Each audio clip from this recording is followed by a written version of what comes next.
This is not a routine patrol.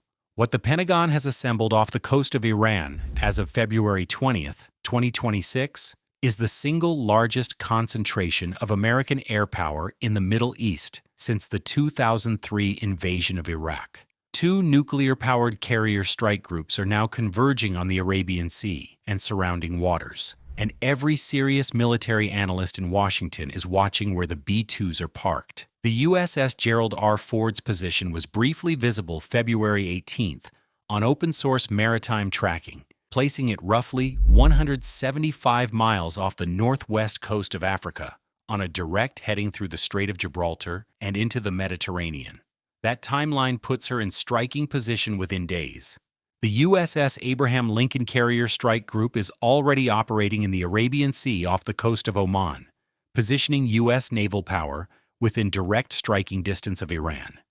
Meanwhile, over just 8 hours on one day this week, CBS News was able to identify more than 50 U.S. Air Force and Navy aircraft flying east from military airfields on both U.S. coasts.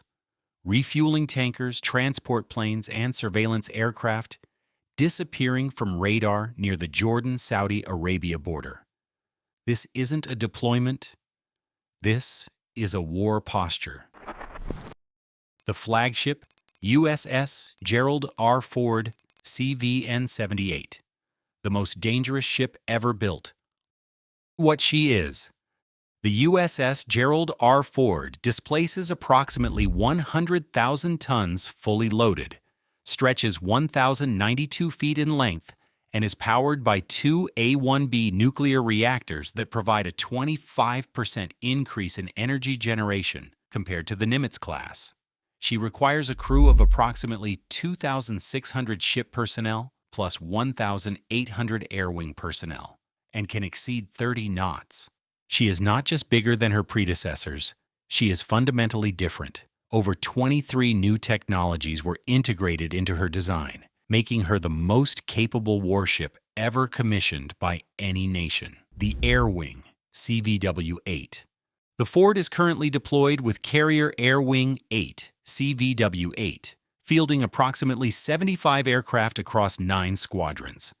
The FA-18EF Super Hornets remain the backbone of her strike capability, operated by VFA-31 Tomcatters, VFA-37 Ragin' Bulls, VFA-87 Golden Warriors, and VFA-213 Black Lions.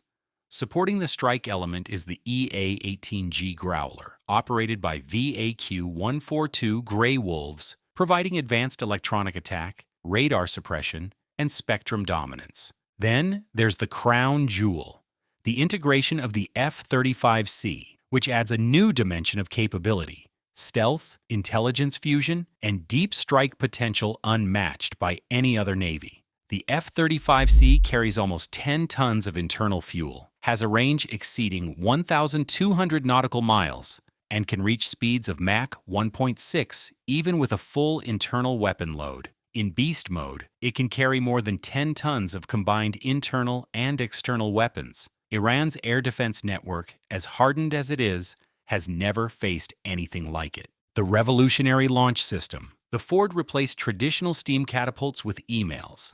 The electromagnetic aircraft launch system, which offers smoother, faster launches with lower stress on airframes. Combined with the advanced arresting gear, AAG, the Ford can generate up to 25% more sorties per day than Nimitz-class predecessors, with a surge capacity of up to 270 launches in high-intensity operations.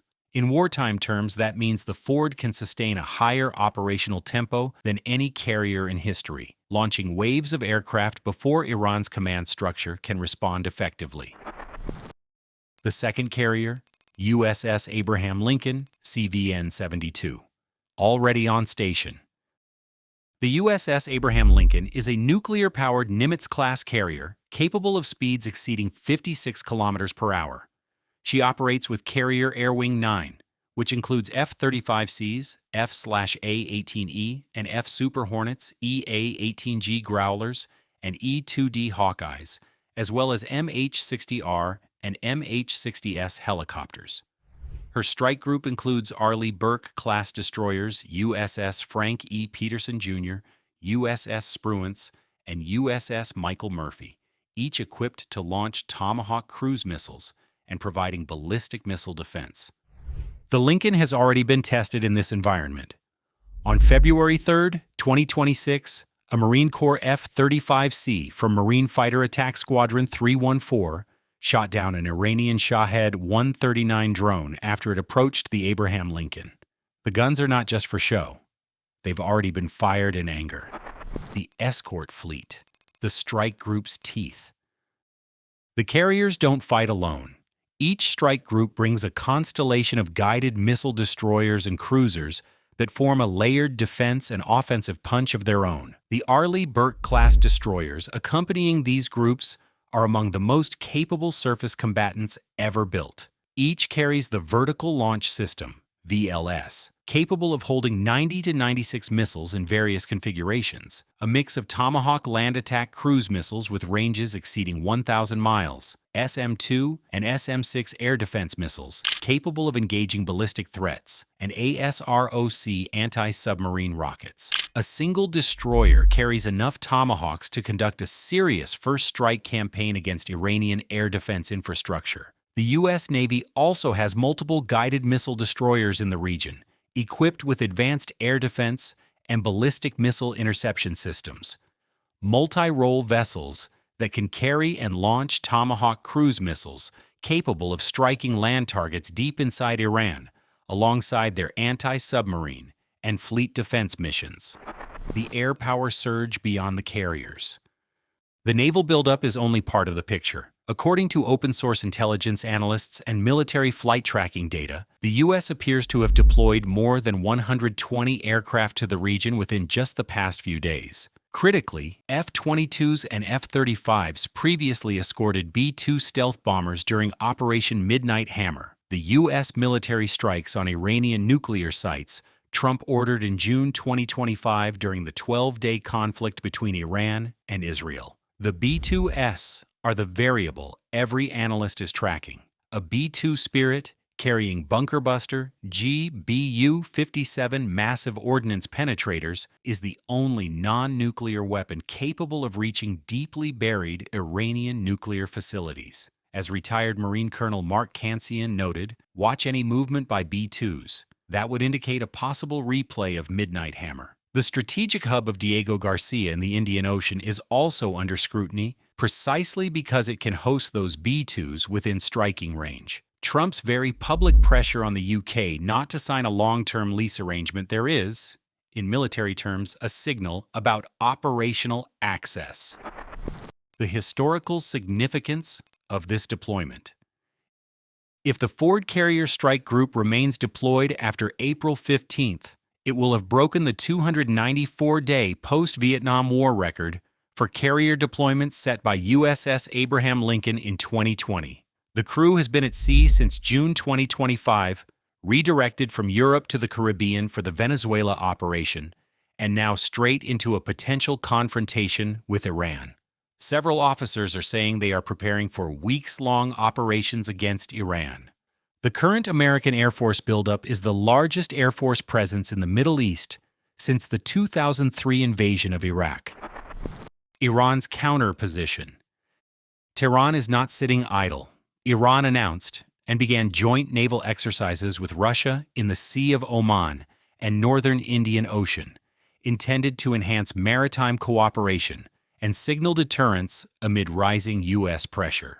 Iran also sent a formal letter to the UN Security Council stating that while it does not seek war and will not initiate one, any U.S. aggression will be responded to decisively and proportionately, and that the U.S. would bear full and direct responsibility for any unpredictable and uncontrolled consequences. Iran has separately told the UN that all Middle East assets of any hostile force are fair game if the U.S. strikes. Iran's asymmetric toolkit is real. Ballistic missiles capable of targeting every U.S. base in the region, swarms of Shahed drones, IRGC naval forces capable of threatening the Strait of Hormuz, and proxy networks across Iraq, Syria, and Yemen. But with two carrier strike groups, 120-plus aircraft, and a potential B-2 strike package in play, the strategic calculus is deeply unfavorable for Tehran. The bottom line: diplomacy with a gun on the table. Trump set a public deadline of 10 to 15 days for Iran to respond to nuclear deal demands. Full dismantlement, not a freeze, not a cap.